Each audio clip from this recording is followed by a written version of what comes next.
اعوذ باللہ من الشیطان الرجیم بسم اللہ الرحمن الرحیم حرمت علیکم المیتۃ والدم ولحم الخنزیر وما اہل لغیر اللہ بہ صدق اللہ العظیم۔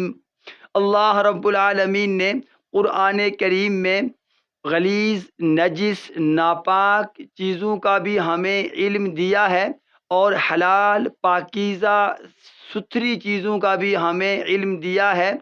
اور ناپاک، غلیظ اور نجس چیزیں اللہ نے گنوائی ہی اس لیے ہیں کہ ان سے اجتناب کیا جائے، ان سے بچا جائے۔ ان چیزوں سے نہ بچنا اخلاقی طور پر بھی نقصان دہ ہے، طبی اور جسمانی اعتبار سے بھی نقصان دہ ہے۔ اور ان غلیظ اور ناپاک چیزوں میں سے پہلی چیز مردار ہے۔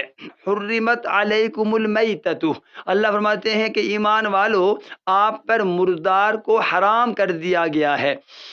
مردار خود حلال جانور خود بخود مر گیا، پہاڑ سے گر کر مر گیا، پتھر کی چوٹ سے مرا، لاٹھی اسٹک کے زور سے لگنے سے مرا، یعنی اس کا اندر جو دم مسفوح بہنے والا خون تھا وہ نہیں بہایا گیا، خون اندر ہی رہ گیا۔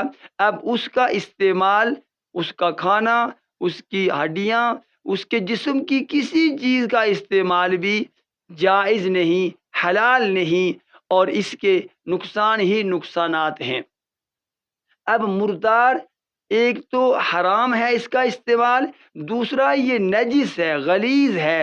اگر اس کا خون، اس کی پیپ، اس کی گوبر، کوئی بھی چیز اگر انسان کے جسم سے یا کپڑوں سے لگے گی تو وہ کپڑے، وہ جسم جہاں یہ چیز لگی ہوگی وہ چیز ناپاک، وہ کپڑے ناپاک ہوں گے۔ جب تک انہیں پاک نہ کیا جائے نماز درست نہیں ہوگی۔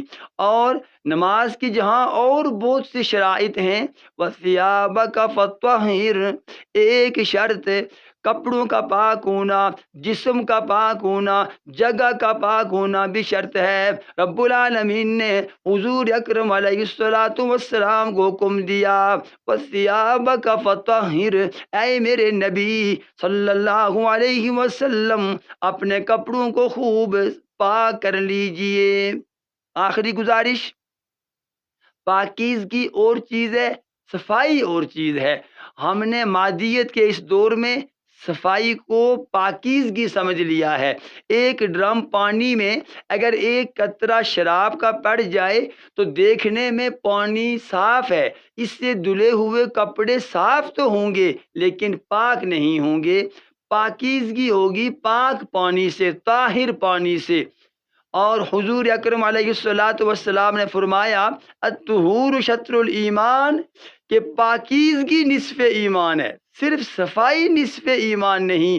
اس لیے اللہ سے دعا ہے، اللہ ہمیں اپنے جسم کو، اپنے کپڑوں کو ناپاکی سے پاک، اور اپنے باطن کو ہر برے خیال سے ہمیں پاک رکھنے کی توفیق و ہمت عطا فرمائے۔ اللہ ہر مردار سے ہمیں دور رہنے کی، بچنے کی توفیق عطا فرمائے۔